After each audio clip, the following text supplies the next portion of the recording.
एकादशी को हर व्यक्ति को दान करना चाहिए। तो मैंने तो हर एकादशी पर दान करने का प्रण किया है, परंतु मैंने मेरे पिताजी को ये बताया कि एकादशी को तो आपको भी दान करना ही चाहिए, उससे धन की शुद्धि भी होगी और आप आध्यात्मिक उन्नति भी करोगे। परंतु मेरे पिताजी ने कहा कि तू करता तो है दान, बस उससे ही सब कुछ हो जाएगा। प्रभु जी, क्या ये सिद्धांत सही है कि मैं दान करूं और फल दूसरे को मिल जाए? कृपया इस संशय का समाधान करने की कृपा करें। देखिए प्रभु जी, हम इसमें एक ही चीज़ आपको कहना चाहेंगे। अगर हम देखें, जब के संदर्भ में भी अगर आप देखें, पता लगा पिताजी ने 16 माला कर ली तो सबकी हो गई। ऐसा करते हैं क्या है कि पिताजी ने कर लीजिए 16 माला तो पूरे परिवार की सबकी तरफ से हो गई? ऐसा थोड़ी होता है। 16 माला के भी संदर्भ में अगर कहें तो क्या है प्रभु जी, पिता को भी करना पड़ेगा, पुत्र को भी करना पड़ेगा, और पत्नी है तो उसको भी करना पड़ेगा, भाई को भी करना पड़ेगा, सबको करना पड़ेगा, पूरे परिवार को करना चाहिए, है कि नहीं? तो वही चीज दान के ऊपर लागू होगी। दान भी परिवार के हर सदस्य को करना चाहिए। क्या है? हर सदस्य को, पति को भी, पत्नी को भी, बच्चों को भी, सबको करना चाहिए। अब आप ये प्रश्न कर सकते हैं, किसी का प्रश्न उठ रहा है, और बच्चे कैसे करेंगे? बच्चे तो आश्रित हैं। आपकी जानकारी के लिए बच्चे भी कर सकते हैं और करना ही चाहिए। और बच्चे को दान सिखाना, ये तो माता पिता की सबसे बड़ी रेस्पॉन्सिबिलिटी है कि वो दान करना सीखे बचपन से ही। ये तो सबसे बड़ी रेस्पॉन्सिबिलिटी है माता पिता की, क्योंकि बचपन से उसको जब ट्रेनिंग दी जाएगी तभी तो करेगा।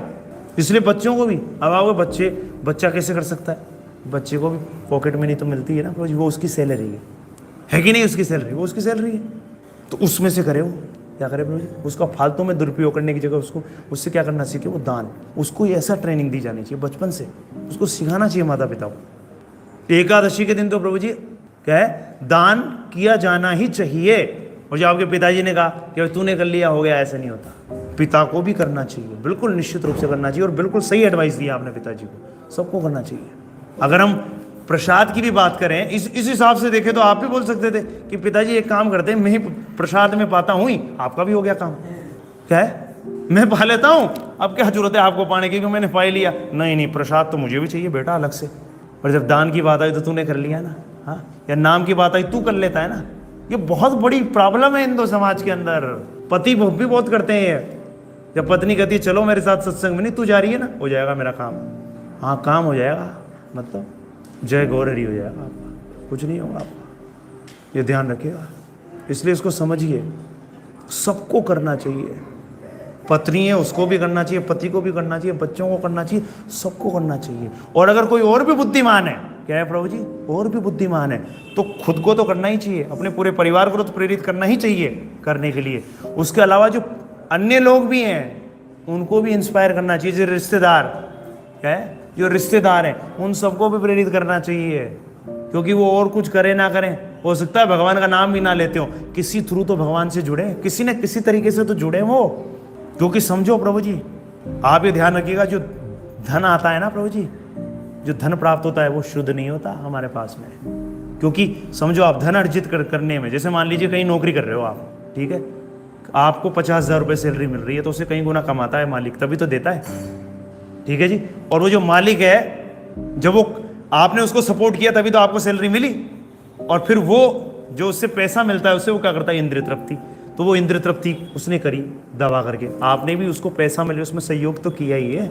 सहयोग दिया है कि नहीं, उसको बताइए आप, दिया है, तो क्या आपको उसका दंड नहीं भुगतना पड़ेगा? भुगतना पड़ेगा। इसलिए ध्यान रखिए आप लोग जी, ये दान देना सबके लिए अनिवार्य है, शुद्धि के लिए, जिससे पाप खत्म हो। और ये भी ध्यान रखिएगा, जब दान दिया जाता है, समझिए दान का अलग समझते हो, जब दान देने का अलग समझते हो, आप पाप दे रहे हो जिसको दान दे रहे हो, उसका मतलब ये होता है। इसलिए आज क्या है, लोग दान देने में इंटरेस्टेड नहीं होते, लेने में होते हैं। तथाकथित ब्राह्मण वर्ग वो क्या करते हैं, हाँ जी दान दे दो जी, और तपस्या करते नहीं। इसलिए आज आप स्तुति देख ही सकते हो। तथाकथित ब्राह्मण समझ के, जिनका ब्राह्मण कुल में जन्म हुआ है, वो दबा करके दान लेते हैं। इसलिए हालत देखिए कैसी हालत खराब रहती है उनकी, क्योंकि पाप ले लिए दूसरे के, खुद के तो क्या है, पर संभाल नहीं पा रहे, दूसरे के और ले लिए, इसलिए बहुत बुरी हालत हो जाती है। इसलिए दान भी नहीं किसी को भी दे दिया, नहीं, दान भी योग्य व्यक्ति को दिया जाना चाहिए। हमारे शास्त्र ये कहते हैं, गरीबों को दान देना, ये तो हमारे वेदों में कुछ है ही नहीं ऐसा। योग्य व्यक्ति को ही दान दिया जाना चाहिए। और आज आवश्यकता किसकी है? जैसा कि हमने इसमें पढ़ा तात्पर्य के अंदर, आज अभाव है तो किसका अभाव है? आध्यात्मिक ज्ञान का। इसलिए सबसे बेस्ट क्या होगा? किसके लिए दान दिया जाना चाहिए? आज आवश्यकता किस चीज की है बताइए? विद्या की।